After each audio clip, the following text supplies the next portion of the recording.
Et donc maintenant un temps de débat et je vais appeler tout de suite nos quatre intervenants pour cette table ronde qui est carrée.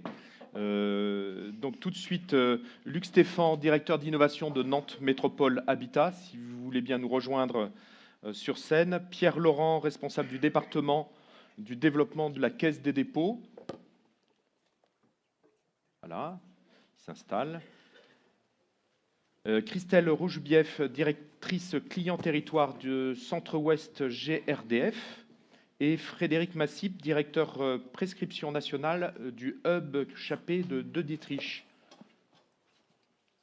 Tout le monde n'a pas pu se mettre au premier rang, voilà, très bien. Alors je vous propose pour cette table ronde consacrée à la massification et au financement de la rénovation énergie carbone du parc, avec une vision et une recherche de solutions, de commencer par Pierre Laurent, responsable du département développement de la Caisse des dépôts. On n'a pas évoqué tout à l'heure avec l'introduction de la question du financement de la rénovation. On a vu tout à l'heure avec les deux exemples que c'était un élément clé, que ce soit dans l'écopropriété ou chez les bailleurs sociaux. Quels sont les dispositifs financiers que vous avez mis en place à la Caisse des dépôts pour aider à cette massification de la rénovation? Oui, bonjour à tous. Alors en termes de massification, nous avons environ une segmentation, je dirais, assez classique pour aborder le sujet. Alors la première segmentation, c'est bien sûr le parc social, puisque la Caisse des dépôts, vous le savez, a dans ses missions la vocation de financer le parc social, aussi bien en construction qu'en rénovation. Alors le parc social, on l'a un peu dit ce matin, on a à faire face à des professionnels qui sont propriétaires d'immeubles dans leur intégralité. Souvent, ce sont des grands parcs, 50, 100 000 logements et plus, qui ont des stratégies patrimoniales, qui ont des plans stratégiques à long terme, et dans lequel, finalement, la rénovation, et donc la rénovation thermique, s'inscrit dans le cycle de vie du patrimoine. Donc finalement, on a un terreau assez favorable par rapport à ce qu'on vient d'évoquer, par exemple, sur les copropriétés. Donc aujourd'hui, on a un parc qui, sous divers effets, dont celui de l'incitation des pouvoirs publics, parce que les pouvoirs publics ont toujours fortement incité les bailleurs sociaux à être un peu précurseurs en matière d'habitat et aussi de rénovation. Donc on a aujourd'hui un parc social qui est plus performant largement que le parc privé. Alors parmi ces éléments gagnants, une des clés, évidemment, c'est la question du financement. Un bailleur social aujourd'hui a beaucoup de difficultés à équilibrer une opération, puisque les gains liés à la rénovation thermique ne lui profitent pas directement. C'est avant tout le locataire qui va voir ses charges baisser. Donc même si on peut travailler sur la troisième ligne de quittance, la capacité à équilibrer en augmentant les loyers est extrêmement faible.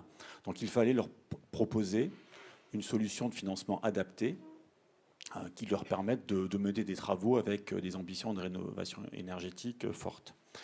Donc pour cela, on a mis en place depuis 2012 un prêt qui s'appelle Éco-prêt logement social. Donc cet éco-prêt, alors là je vous ai mis une carte alors sur la période 2014-2017, mais bon, vous avez un lien, enfin on vous donnera un lien. En tout cas, la France est bien couverte. Voilà, la France est bien couverte et on a encore beaucoup plus de points aujourd'hui. Donc depuis 2012, c'est environ 350 000 logements qui ont été rénovés avec des critères de performance ambitieux. Donc je ne rentre pas dans le détail. On vient aujourd'hui avec les pouvoirs publics de revoir ces critères, notamment pour faciliter la rénovation thermique des passoires thermiques, qui aujourd'hui avaient du mal finalement à passer le cap de ces critères. Il fallait au moins arriver en étiquette C, et certains patrimoines étaient vraiment en difficulté pour obtenir ce niveau de performance. Donc on a revu légèrement les critères, qui ne sont pas moins ambitieux, mais qui en revanche permettent aux passoires thermiques de passer un petit peu le cap. Donc 350 000 logements, c'est 4 milliards de kilowattheures par an qui sont économisés. Donc c'est absolument énorme. Donc c'est vraiment un exemple, je dirais, de massification réussie. Avec devant nous encore beaucoup de travail, mais qui fonctionne. Et bon, je souligne un point, c'est que c'est vraiment gagnant-gagnant malgré tout. Alors, indépendamment des impacts carbone, climatiques, etc., on permet aussi aux occupants, aux personnes modestes, d'avoir des gains de pouvoir d'achat significatifs. Il suffit de multiplier par la baisse des kilowattheures par le prix, et on a une idée du pouvoir d'achat qui est ainsi libéré, et qui permet aussi de solvabiliser les populations qui vivent dans ce parc. Est-ce que vous avez aussi des dispositifs pour le parc privé? Alors, pour le parc privé, il y a le parc public, je dirais, collectivités et universités, hôpitaux, où là, on a aussi des financements dédiés qui sont mis en place. Alors, entre 2014 et 2018, on avait un prêt qui s'appelait Prêt Croissance Verte, qui a permis de financer plus de 2,5 milliards de projets, donc sur tout le territoire. C'est comme ça que vous avez fêté votre centenaire. Exactement, le bicentenaire même. À l'occasion du bicentenaire, on avait mis en place une enveloppe d'1,5 milliard qui a très bien fonctionné en direction des collectivités territoriales. Aujourd'hui, on continue à accompagner cette initiative avec un prêt qui s'inscrit dans le cadre du GPI, qui s'appelle GPI Ambre, qui est Ambition Rénovation Énergétique, qui objectivement fonctionne moins bien que précédemment parce qu'il n'est plus à taux zéro. Et par ailleurs, les collectivités trouvent à se financer à des taux extrêmement bas. Donc l'incitation par des taux modérés ou bas est quand même beaucoup moins forte aujourd'hui pour le passage à l'acte des chantiers dans un contexte où finalement le financement ne pose plus de problème, important. On a aussi des dispositifs dits d'intracting, alors je ne développe pas. Si vous voulez bien aller sur le parc privé maintenant, sinon... Alors, sur le parc privé, les initiatives, ce sont du tiers financement. Alors on l'a évoqué un petit peu ce matin, là aussi je ne rentre pas dans le détail, on pourrait développer.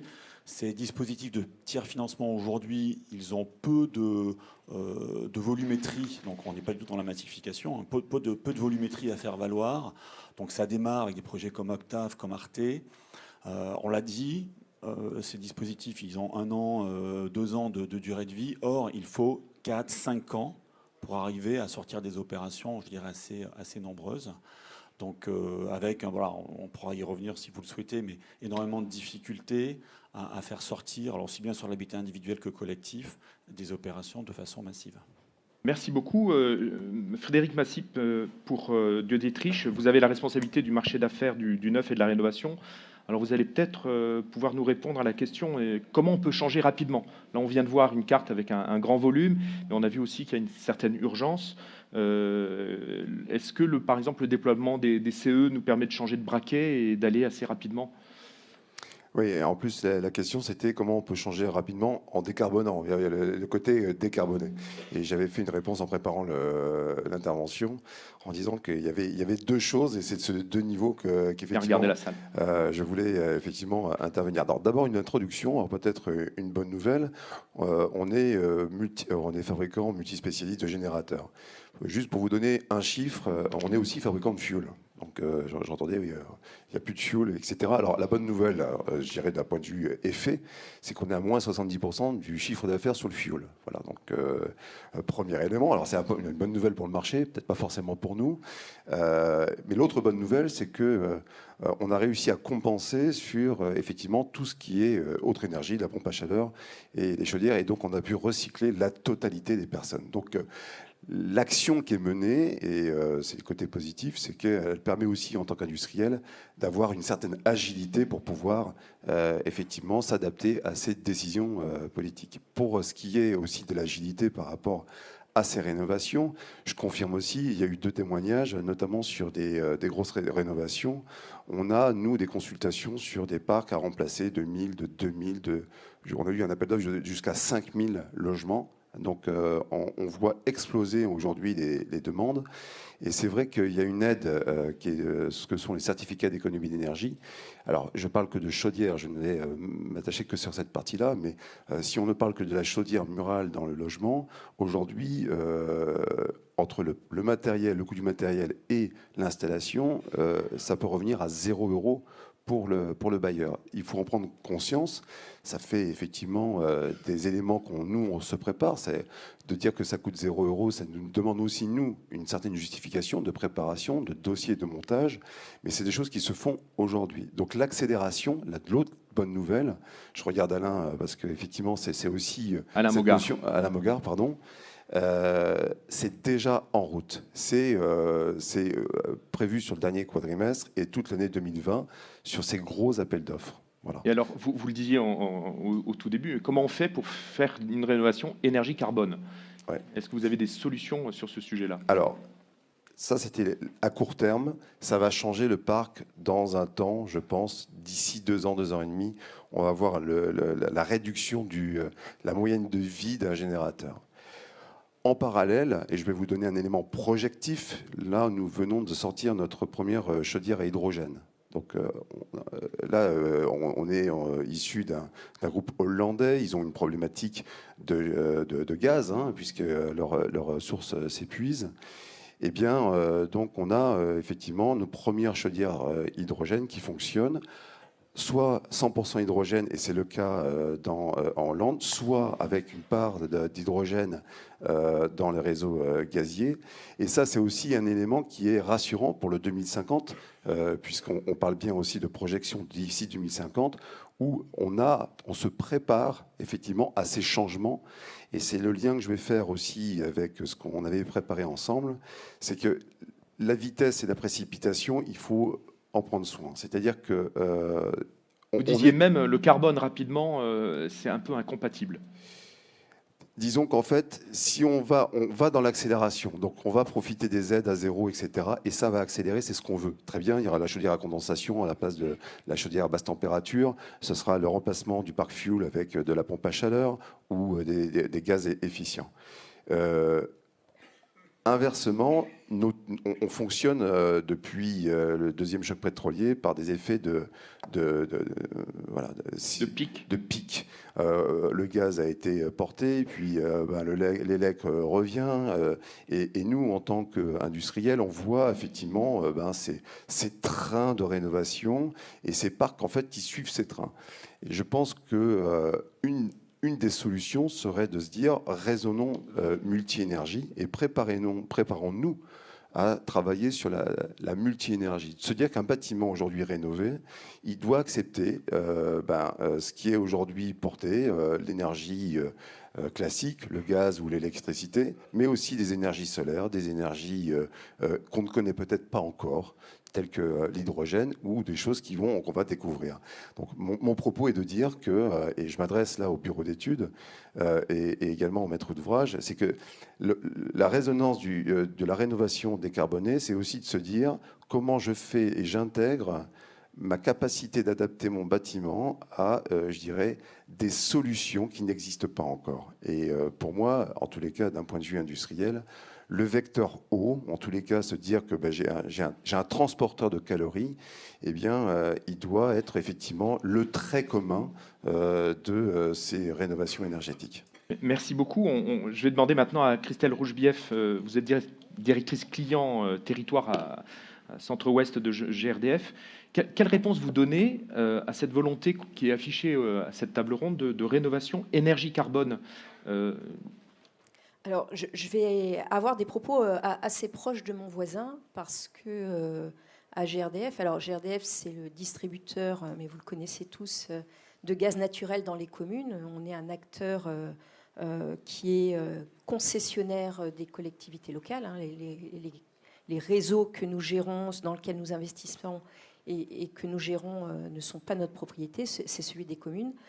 Mais nous accompagnons la transition énergétique des territoires, des clients, quels qu'ils soient d'ailleurs, avec à peu près 11 millions de clients desservis en gaz naturel sur le territoire français par GRDF. Après, il y a d'autres distributeurs et puis des zones où les réseaux de gaz ne sont pas là et on est sur d'autres types de gaz pour répondre aux usages de chauffage et d'eau chaude. Je vais parler essentiellement évidemment de cela quand on parle de rénovation. À GRDF, notre conviction, c'est effectivement que la solution de rénovation énergie-carbone ne sera pas mono-énergie. De se dire que demain, on pourra être 100% élec, 100% hydrogène, 100% quelque chose, 100% gaz même, c'est juste une aberration. Parce qu'on a tout un tas de produits et on en inventera encore d'autres. La France est pleine d'innovations pour diminuer les consommations. Et c'est évidemment le premier but, c'est de baisser les consommations d'énergie. Et les chaudières à condensation, typiquement, disponibles aujourd'hui, pas chers pour le consommateur, permettent tout de suite de faire des économies de consommation.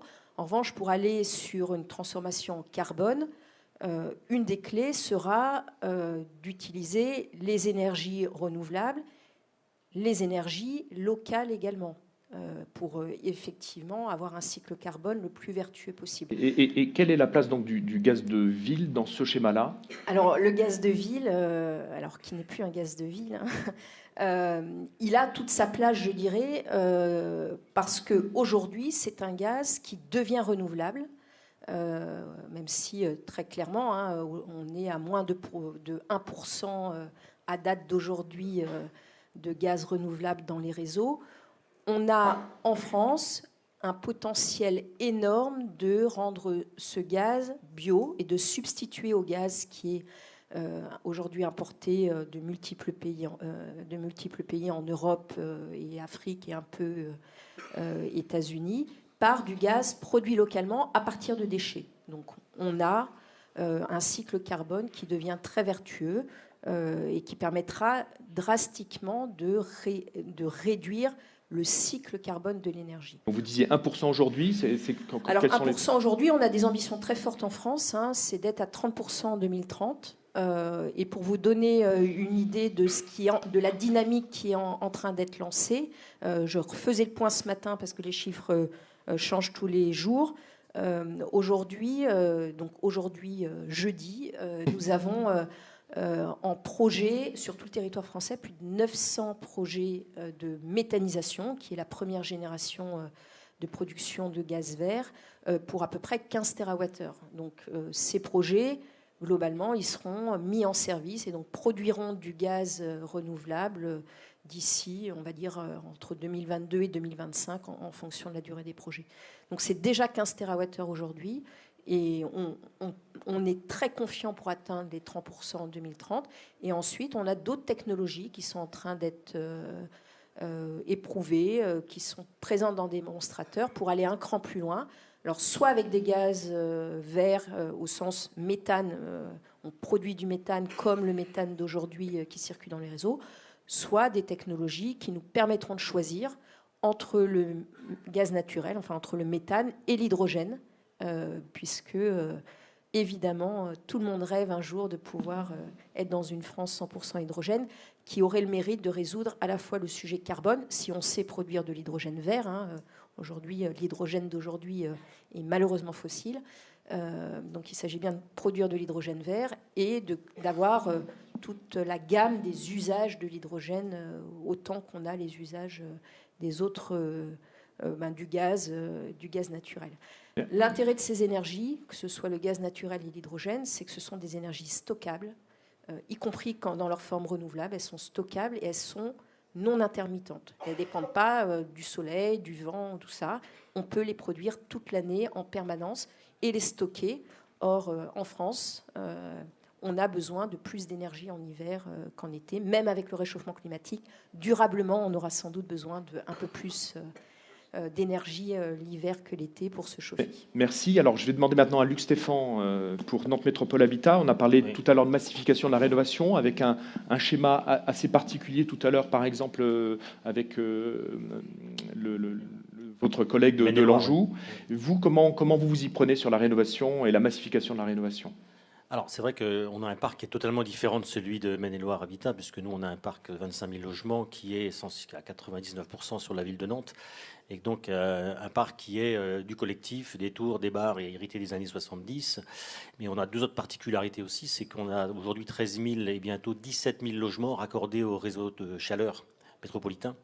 Donc la question du chauffage... Sur les 25 000 ? Oui, sur les 25 000, oui, ce qui est une part importante, puisqu'il y a 3 réseaux de chaleur, enfin le troisième est en cours de travaux aujourd'hui, mais ça veut dire que notre politique en fait, énergétique, elle est très liée au choix métropolitain. Et on a un parc qui est globalement à une étiquette de C, hein, en raison de sa compacité, en fin de compte. Et donc on ne peut pas avoir le même type de choix programmatique que d'individuel, bien évidemment. Alors nous, on a déjà fait une massification, je veux dire, dans les années 2000 et surtout dans les années 2010, début des années 2010, avec des projets en rue, par quartier. Donc on rénovait à peu près 450 logements par an en livraison.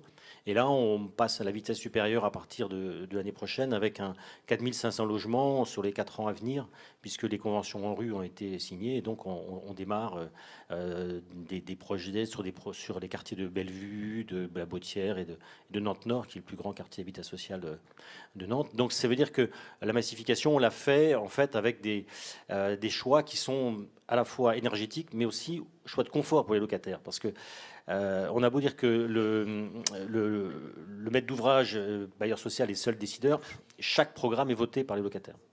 Chaque programme est voté s'il y a un changement de loyer ou un changement de charge. Ça, c'est obligatoire. C'est obligatoire. Donc, très souvent, les locataires sont attentifs à ce qui se passe dans leur logement, un peu moins à ce qui se passe au niveau... Ils votent contre ?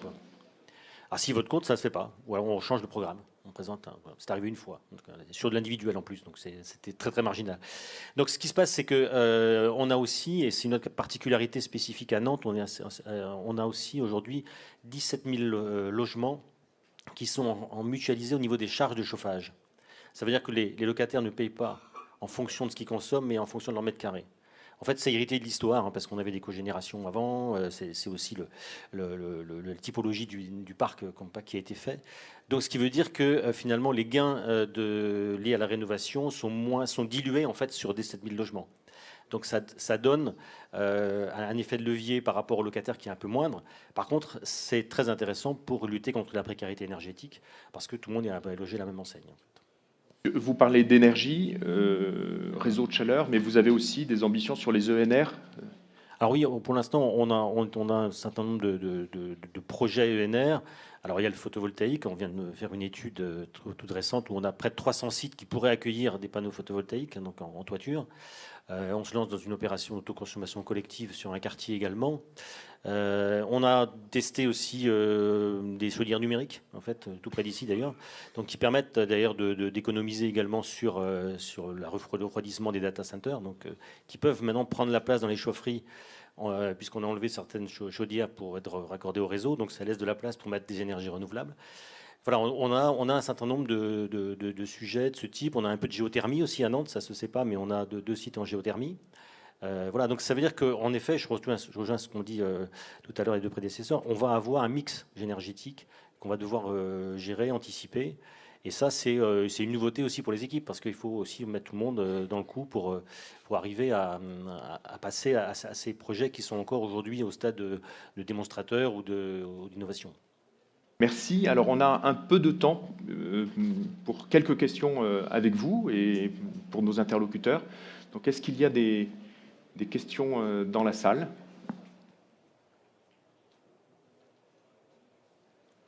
Premier rang, je crois reconnaître... Alors, Luc Stéphane prête son micro. Merci, Luc. Est-ce que vous voulez bien vous présenter ? Laurent Rosset, président... Et debout, comme ça, tout le monde vous verra. Voilà debout. Laurent Rosset, président de Novabuild. Une question pour Christelle Rougebief. Vous disiez dans votre propos que malgré le réchauffement climatique, on aura toujours besoin de plus d'énergie en hiver. Est-ce que vous pouvez préciser les raisons qui vous font dire ça ?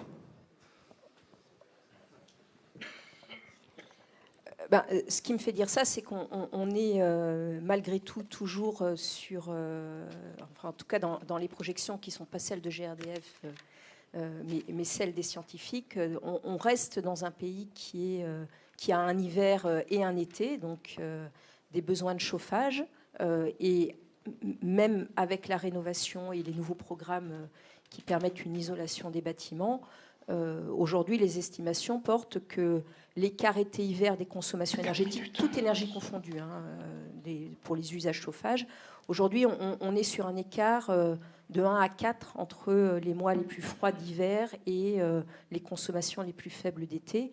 Et les estimations aujourd'hui de scientifiques type l'ADEME ou un certain nombre d'acteurs scientifiques, c'est que à l'horizon 2050, puisque c'est les projections qui sont faites aujourd'hui, on continuerait à avoir un écart de 1 à 2 ou 1 à 2,5 entre l'été, les besoins d'hiver et les besoins d'été. Alors après, est-ce qu'on fera mieux ? Si on fait mieux, tant mieux. Laurent, on essaye de ne pas faire de dialogue. On va passer à d'autres questions. C'est juste ma question, parce que vous ne répondez pas exactement à ma question. Vous comparez les consommations hiver et été en disant, effectivement, dans les schémas d'évolution, l'écart entre les deux va se diminuer, mais il sera toujours plus fort en hiver. Ça, d'accord, on peut le comprendre. Bon. Mais est-ce qu'en volume consommé d'énergie en France, les schémas que vous connaissez indiqueraient qu'on consommera à population constante, peut-être, il faut peut-être préciser ça, toujours plus d'énergie l'hiver en 2050 qu'aujourd'hui? Oui. Que les volumes en global? Non. Les projections en consommation globale vont vers une diminution des consommations de chauffage. En revanche, aujourd'hui, les acteurs ne sont pas tout à fait d'accord sur les besoins de consommation d'électricité spécifique qui sont aujourd'hui ce qui continue à augmenter. Voilà. Merci. Une autre question dans la salle, monsieur et André, si vous voulez bien vous lever. Voilà. Merci. Et vous présenter. André Pouget, ex-Pouget Consultant. Merci pour votre prestation et notamment Frédéric sur l'approche du vecteur eau qui est au moins la clé d'entrée de toutes les énergies. Et comme on voit qu'il y a des innovations tous les ans, d'ici 2050, on aura bien innové des tas d'équipements beaucoup plus performants qu'on connaît aujourd'hui. Et je fais confiance aux industriels pour ça. Ma question, ça concerne un autre paramètre qui est le couple gagnant, c'est-à-dire la sobriété, la réduction des besoins. L'énergie qui carbone le besoin, c'est celle qui ne sera pas consommée. Et donc ça concerne peut-être plutôt Nantes Métropole Habitat. Quels sont les chantiers ou des retours terrain sur le traitement de bâti de votre patrimoine? Alors, en termes de consommation globale, on a, par exemple, sur les tours de Malakoff, que tout le monde connaît un peu ici à Nantes, on a eu jusqu'à entre moins 30 et moins 40% d'énergie en moins pour le chauffage, en fait, qui était là-dessus. Par contre, ce que vous disiez sur la sobriété, c'est aussi, nous, on essaie d'agir sur les trois aspects, le bâtiment, les équipements et les comportements. C'est-à-dire que le bâtiment, c'est ce qui fait à peu près 80% du problème aujourd'hui, hein, quand on doit rénover. Également les équipements, les choix d'équipements et les choix énergétiques, mais on a aussi le comportement des locataires. Et c'est là où on a un travail avec des associations sur la sobriété, sur une véritable intérêt aussi pour les gestes. Mais je dirais qu'aujourd'hui, les locataires sont... voilà, qui aujourd'hui connaît le coût d'une douche, par exemple? Combien ça coûte de prendre une douche le matin? Alors, ça coûte combien, à votre avis? Est-ce que quelqu'un a la réponse? Ça dépend de la durée. Ça dépend de la durée, bien évidemment. Enfin, c'est entre 10 et 20 centimes. Voilà. La douche. Voilà la douche. Donc, mais personne n'a conscience du coût de l'énergie des gestes quotidiens aujourd'hui.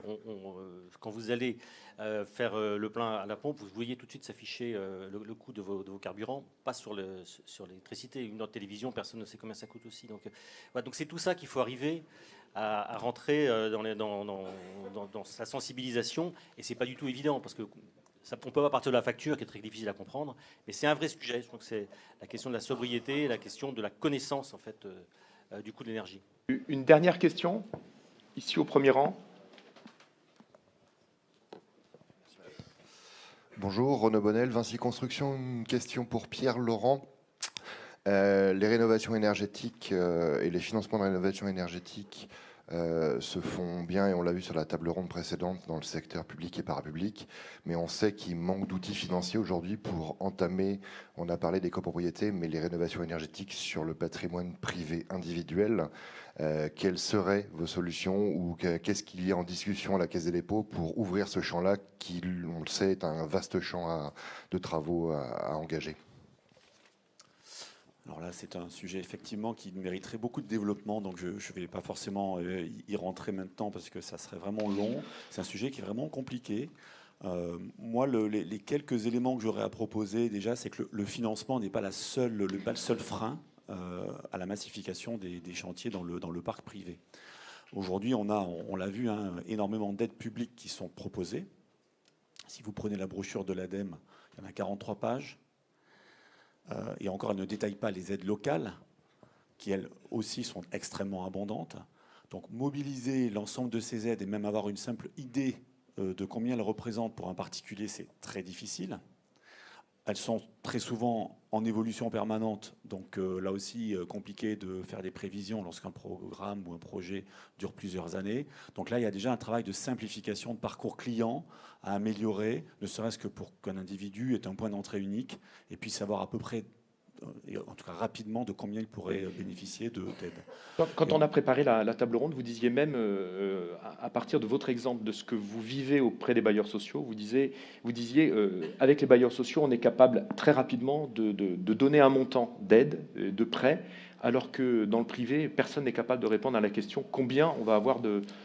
On n'est pas du tout sur les mêmes types d'acteurs. Donc clairement, on a en face de nous un bailleur social qui est un professionnel, dont c'est le métier, avec beaucoup de matières grises et des services dédiés. En particulier, là aussi, on n'est pas du tout sur le même type de problématiques.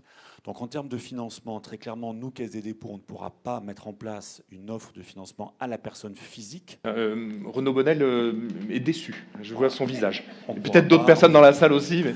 On n'est pas du tout équipé pour cela. En revanche, donc, comme je le disais, on travaille alors d'une part avec des sociétés de tiers financement qui pourront demain essayer justement d'intégrer un parcours de bout en bout et venir accompagner les particuliers, voire même proposer, alors nous, le modèle que l'on promeut, c'est dans ces sociétés de tiers financement, c'est un adossement financier, mais avec un partenaire bancaire. Parce que ces sociétés de tiers financement, ce ne sont pas des banques, et très clairement, elles ne sont pas ni équipées, ni outillées pour cela, et absorber les coûts fixes de financement des particuliers, c'est très compliqué. Mais avec un adossement avec un partenaire bancaire, voilà, c'est une solution qui est développée aujourd'hui. Et on travaille aussi, notamment avec le groupe de La Poste, et d'autres groupes bancaires pour essayer de promouvoir toutes sortes de possibilités qu'a offert notamment la loi Warsmann en matière de financement des particuliers, copropriété ou individuels, de façon à ce que les partenaires bancaires portent plus ces offres et travaillent aussi notamment sur la valeur de l'actif et pas que sur la solvabilité de la personne. Voilà, c'est des chantiers compliqués, voilà, donc ça ne va pas se faire tout de suite. Merci beaucoup. Si vous voulez bien applaudir nos intervenants.